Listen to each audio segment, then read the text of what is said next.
بسم الله الرحمن الرحيم. طبعا النهارده الاحداث بتفرض نفسها. الزمالك يودع الكونفدراليه بعد اداء ولا اسوأ من لعيبه الزمالك، واداره ولا اسوأ من بيسيرو. الزمالك السنه دي هيخرج خالي الوفاض من اي بطوله. طبعا احنا عارفين المشكله اللي حصلت، اللي بطلها احمد سيد زيزو ومجلس الاداره اللي تراخى في عدم تجديد لاحمد سيد زيزو، واخطأ في عدم بيعه في الانتقالات الماضية. مجلس الإدارة ضيع على نادي الزمالك أكثر من 250 مليون جنيه. بصراحة كنا متوسمين في المجلس ده خير، بس واضح إن هم فشلوا فشل ذريع في جميع الألعاب. الزمالك بيخسر في كل حاجة دلوقتي.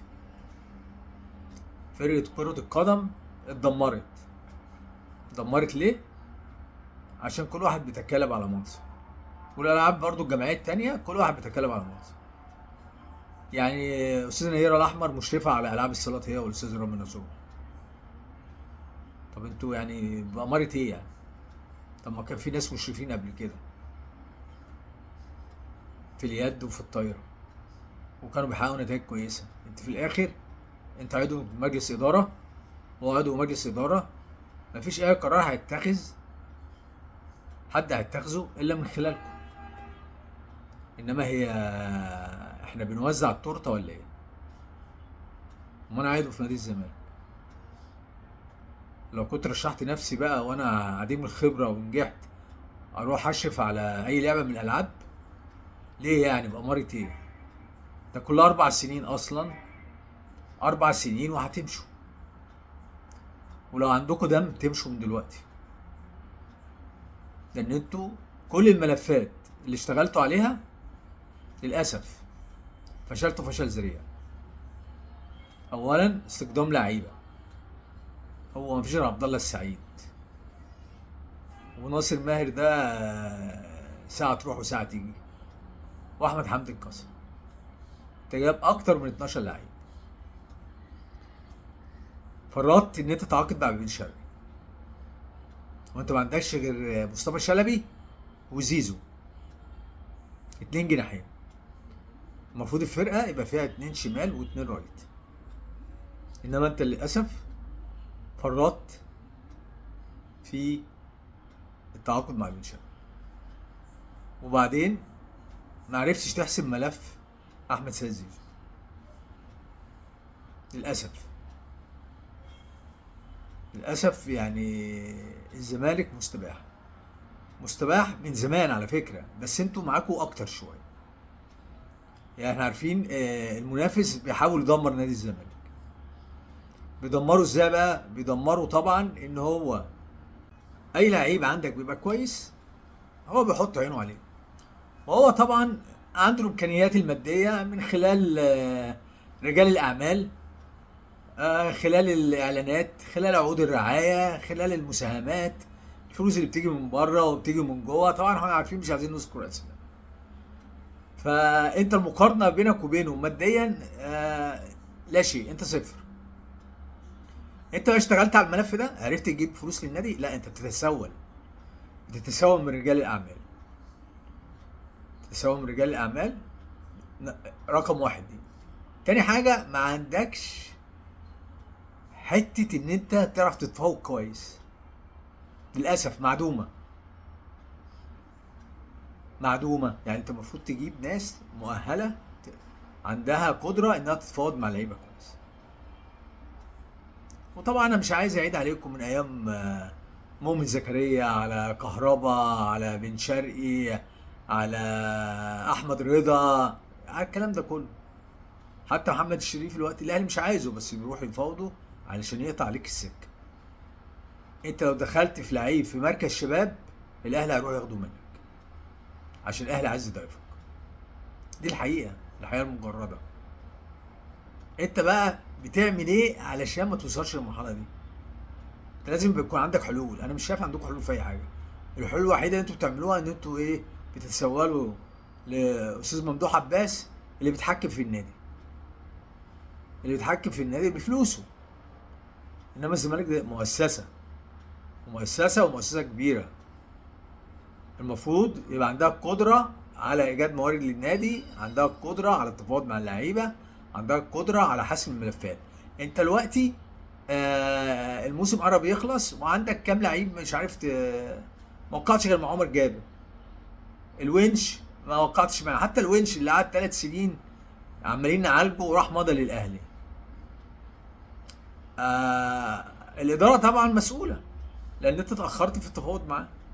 وطبعا هو يعني هقول ايه يعني انت، هقول ايه، هقول يعني اللي عمل لي خير لازم اعمل له خير؟ لا، كل واحد بيقول يلا نفسي. عبد الله السعيد مش عارف تمدد معاه، مع حسام عبد المجيد هيطير منك. معرفش انتوا متواطئين مع المنافس ولا ايه، انا مش عارف والله. طبعا والكابتن احمد سيد زيزو طبعا هنرجع له. احمد زيزو لعيب كبير طبعا ومؤثر في فريق نادي الزمالك. بس للاسف هو باع تاريخه في نادي الزمالك وباع حب الجماهير ليه عشان يروح الفرقه المنافسه، وياخد له حوالي 500 مليون جنيه في ال3 سنين ولا ال4 سنين. طبعا ده مبلغ كبير جدا، انت كده بترفع سقف اللعيبه. انت قبل كده النادي الاهلي كان بيشتكي يقول لك بيراميدز بوظ الكرة في مصر، بيراميدز بيرفع سقف اللعيبه. لا ده انت اكتر، لو الزمالك عرض 10 بتعرض 20، لو الزمالك عرض 20 هتعرض 40. طبعا والاعلام بتاعك عمال يطبل لك ويقول لك اصل الاهلي ما بيديش اكتر من 15 مليون ومش عارف 20 مليون ده اعلان و15 مليون محبين. ان شاء الله انت لو جبتهم من صندوق في الجامع، انت اللعيب في الاخر هيقفش 100 مليون، انت بقى اللي شحتهم لمتهم. انت في الاخر رفعت سقف اللعيبه، ماليش دعوه انت بتدفع كام، انا ليا دعوه اللعيب خد كام، لان دي اللي بتفرق. لان اللعيب هياخد 100 مليون جنيه ولا 125 مليون جنيه من اي حته هيوقع، لان لعيبه الكره كلها فكرها 90% يعني الماده رقم واحد يعني. قليل جدا اللي تلاقي الانتماء، اللي مبقاش فيه انتماء دلوقتي، قليل نادر يعني. بس انا مش شايف غير ده كله غير مع لعيبه الزمالك يعني. يعني اي لعيب من الاهلي يقول لك لا طاهر محمد طاهر طلع قال لك لو الزمالك عرض عليا ايه ما اروحش. مش معنى انت لعيبه الزمالك اللي هي لو حد اداك قرش زياده بتجري. بصراحه انا مش فاهم فيه ايه. والكابتن زيزو ربنا يوفقه، وهو باع الزمالك، والزمالك مش هيقف على حد. الزمالك حسن شحاته اعتزل، علي خليل اعتزل، فاروق جعفر اعتزل، حماده امام اعتزل، جمال عبد الحميد، حماده عبد اللطيف، عبد الحليم علي. مش موقفش الزمالك، ما قفلش ومش هيقفل.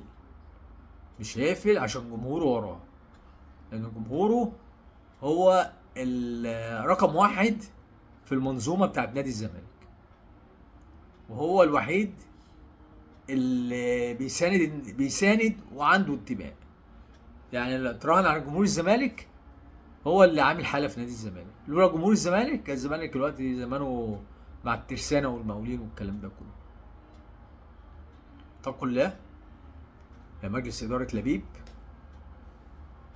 ويا ريت بعد الفشل دوت، مش عيب نقول احنا فشلنا، وانتوا كلكم رجال اعمال وكلكم قامات قيمه وقامه، فيا ريت يعني يتولى المسؤوليه حد اكفأ واقدر منكم. فاللي حصل واللي بيحصل ده كتير على جمهور الزمالك. ارجوكم ارجوكم استقيلوا يرحمكم الله. شكرا.